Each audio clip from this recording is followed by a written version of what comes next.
you lovely people, and welcome to Not Simon Miller's full breakdown of both Elimination Chamber matches. This was a night packed with steel stakes and a whole lot of decisions that range from brilliant to, let's just say, creatively questionable.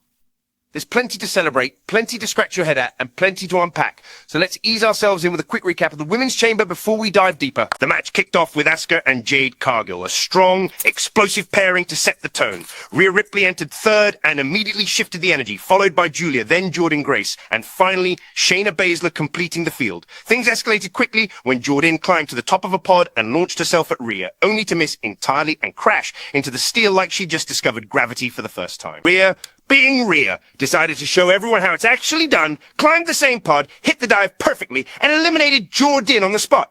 From there, Asuka took out Jade, Rhea dispatched Giulia, and the whole thing wrapped up with Asuka spraying Rhea in the face and stealing the pin to win the chamber. So now that we're all on the same page, let's slow things down, take a breath, and look at what this match got right, what it struggled with, and why some of the storytelling choices left us all scratching our heads. And of course, all roads from the chamber point toward one thing. The WrestleMania main event we need to talk about. People will complain. People always complain. It's wrestling. If the sun rises in the morning, someone online is already typing a paragraph about why it shouldn't have. But here's the thing. Nobody wants to admit Stacy Keibler winning the Royal Rumble is a moment. A big, loud, surprising, wait, what just happened? Moment. And Asuka winning the Elimination Chamber is another moment. The kind of moment that reminds you she's still one of the most dangerous, charismatic, unpredictable performers on the planet. And WrestleMania?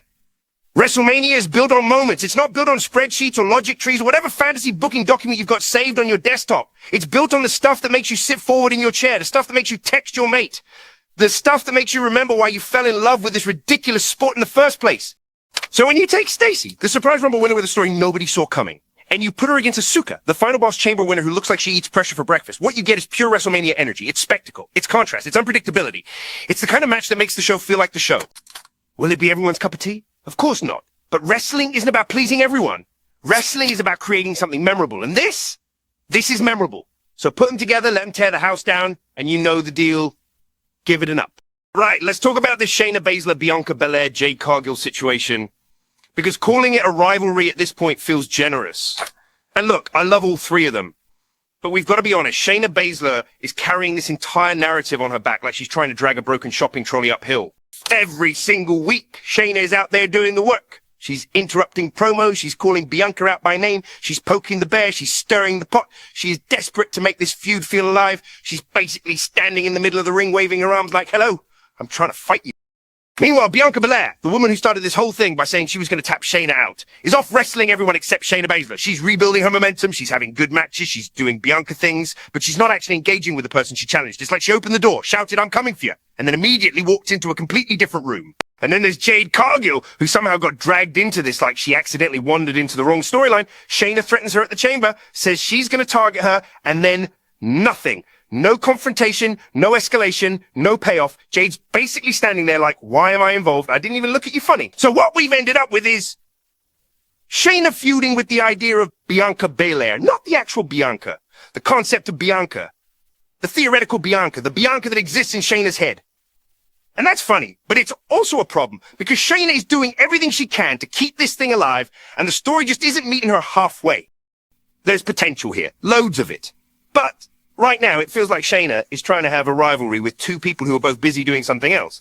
And if WWE wants this to land, they need to give her something back. Because she's putting in the work, she's bringing the intensity, she's bringing the character, she's doing the heavy lifting. She just needs someone to lift with her. Alright, let's talk about the moment that summed up everything brilliant and everything absolutely awful about the Elimination Chamber in one 30-second sequence. Because if you ever needed proof that this structure is both a masterpiece and a war crime, the Rhea Ripley and Jordynne Grace pod dives are Exhibit A. The chamber is a horrible structure. It's designed to hurt people. It's not subtle about it. It's not pretending to be anything else. It's steel chains, platforms, and angles that look like they were engineered by someone who got rejected from a theme park design job for being too violent. And this spot showed exactly why. Jordynne Grace climbing to the top of the pod was already a moment where you go, oh no, she's actually going to do this. She jumps, she aims for Rhea, and she misses by about a postcode.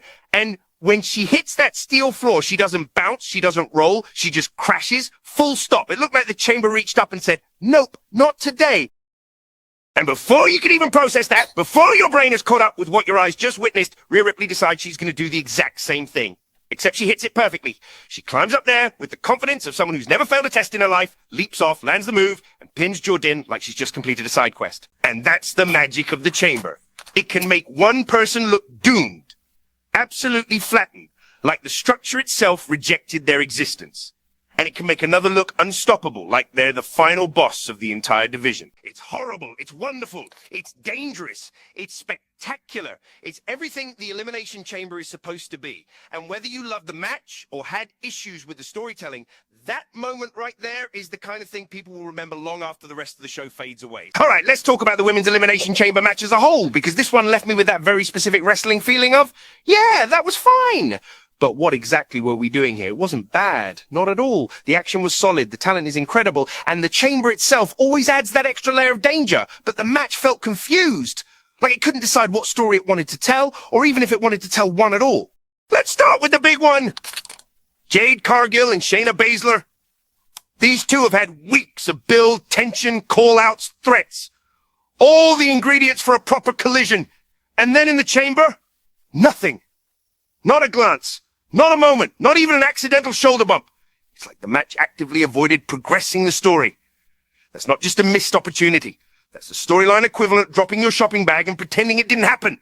Then we've got Giulia. This was her chance to make a statement to show the wider WWE audience exactly who she is and why people talk about her the way they do. And instead, she was just sort of there. Not bad, not embarrassing, not out of place, just not impactful. In a match like the Chamber, where everyone usually gets at least one big moment, she didn't get the spotlight she needed. It felt like she was waiting for the match to give her something, and the match never did. But then, on the complete opposite end of the spectrum, we have Rhea Ripley and Jordynne Grace deciding they're going to recreate an entire superhero movie inside a steel prison. Jordynne climbs the pod, launches herself, misses, and absolutely obliterates herself on the steel. It looked brutal. It looked painful. It looked like the chamber itself reached out and said, nope. And then Rhea, being Rhea, climbs up and hits the exact same move perfectly, pins Jordynne, and looks like the most unstoppable force in the division. That moment was incredible. That moment was dangerous. That moment was the kind of thing people will remember long after the rest of the match fades away. So what we're left with is a match that had some real highs, especially that pod sequence, but also some very noticeable lows in terms of storytelling. It wasn't a disaster. It wasn't boring. It just felt like the narrative GPS kept losing signal. 1 minute we're building feuds, the next minute we're ignoring them. 1 minute we're showcasing new talent, the next minute we're not giving them anything to work with. It's a mixed bag. Some ups, some downs, and one very big up off the top of a pod. And sometimes that's wrestling. Not bad, just confused.